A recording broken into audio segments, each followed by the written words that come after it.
before the game, you said this would be like a nice appropriate test for your team, in the early days. How do you think you set up tonight? I think to come out of it with a win, the bottom line, the win is fantastic. We're 10-0 at home. They were, I think they've won 6 out of the past 7 games.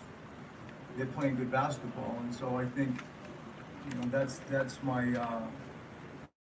my most prominent thought. There is stuff in between, that confirms we got work to do and growth and need to spend more time.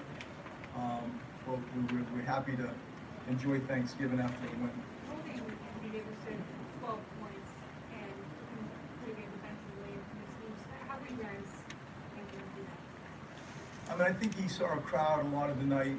I think that Joel did a really good job. And you just still felt him. I hear what you say about his scoring numbers, but I just felt like his presence in the game from a defensive perspective, he would roam and make plays. They had him on Ben for a while, and they turned him loose to make plays as sort of a free safety, if you will. His scoring is true; it was down from what he's been used to, but his influence, his impact on the game, to me, wasn't minimized, even with this sort of low number of points that he has been Right. What was so difficult to slow down their backcourt for you guys, and what could your guys have done differently? I mean, I feel like, to your point, with Drew and Etuan, I mean, they're good players and they're good off a live ball and they can rise up behind some stuff. We'll go back and look at it, but it is true. Like, to have 60 points, yes, from the backcourt is a lot of points. My reaction is that they're pretty good players, and I think that the pick and roll defense, and I think some just isolation defense, just me and you stuff, wasn't at a level that it needed to be. Coach, 5 players, 5 starters, double figures, 6 overall tonight. For a team still trying to get the pieces together to have that kind of offensive production distribution, how satisfied was that for you? I mean, it's always good when you see that type of sort of balance. I think that we're getting better. That starting group is starting to get more familiar with each other. You can see different parts of the game that I see with play calls, where there's some winks and blinks, some nuances to some of the things that we're doing. I think that them embracing our motion, where it's sort of equal opportunity, and we're just playing side to side, instead of that play call world that I personally try to avoid as much as you can and let them just figure some stuff out as a team. I think that produced that type of balance on the score sheet. It is good to see that. Brett, shortly before, I know you said pregame you want to talk more about Pelicans, but shortly before tip-off, it was reported that Markel would prefer to get a fresh start with a new team. As someone who's been with him every day, works with him every day, the investment the organization's doing, how does that, I guess, make you personally to hear something like that? I had only heard that. My crack media staff prepped me coming out here that you guys would ask that question, and so here we are. And I really, it would be irresponsible and reckless for me to even comment on it. I won't until I learn more. But I really just only recently just learned about that. We'll learn more tomorrow. The same report said that Markel has had a problem with his wrist. Have you been aware of any problem other than? I keep saying, I feel like I say the same thing. Everybody's seen the movie Groundhog Day. It's actually one of my favorite movies. We've said really as much as I can on Markel, and so I'm not going to try to be redundant and just stick to my New Orleans game. So you talked a couple of weeks ago about short closeouts versus these run-throughs, and you had, I think, 3 fouls on three-point shooters in that last quarter, at least 2. I think it was 2. 2 in the last quarter. I know 1.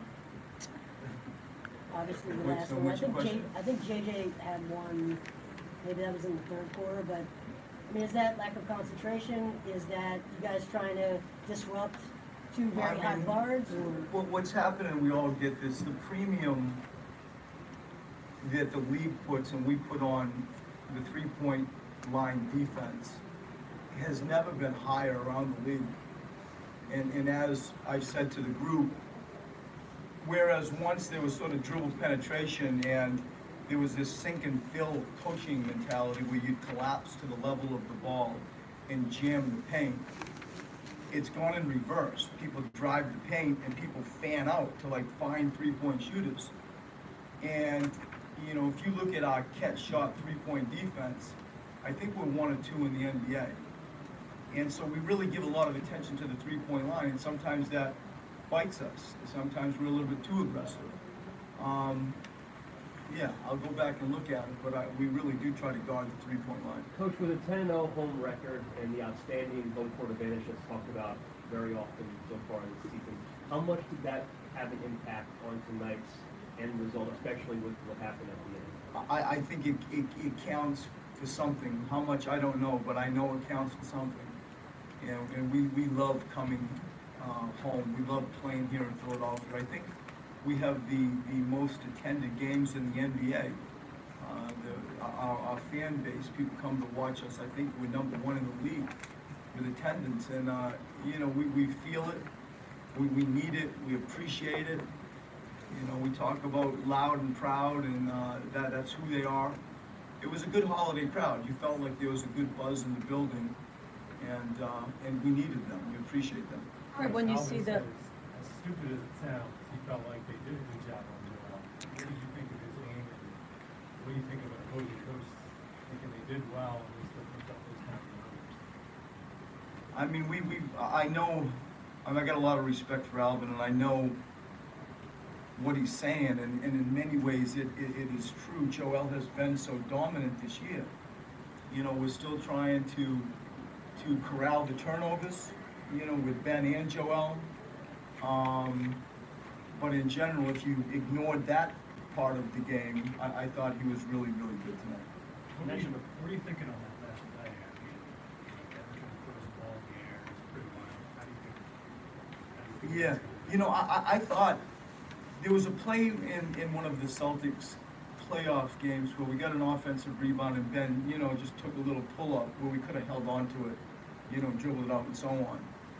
That play that Ben and Wilson had at the end where they were going for it, I actually thought it was a good play. You know, I wish they threw it a hell of a lot further back behind them. But, you know, they were just trying to save the ball and throw it as far back. I actually thought it was a decent play. Joel had a tip, a possibility to go up 5 on Ben's missed layup. You know, there were times maybe we could have come down with it and dribbled out the clock, that type of thing.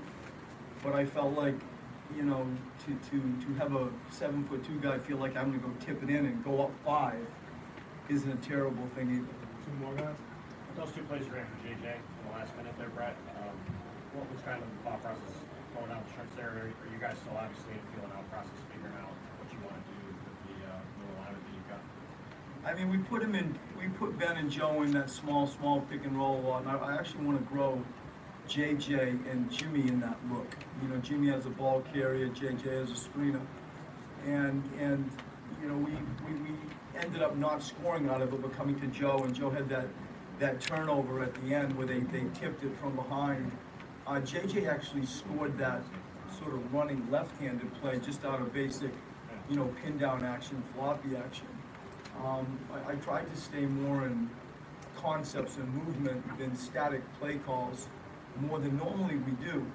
But I feel like, you know, you're going to see Jimmy be in that mix as time unfolds more. It's no secret Joel's desire to win MVP, but some, you know, actions have to speak louder than words. And do you get the sense that he's on a mission to get that award this season?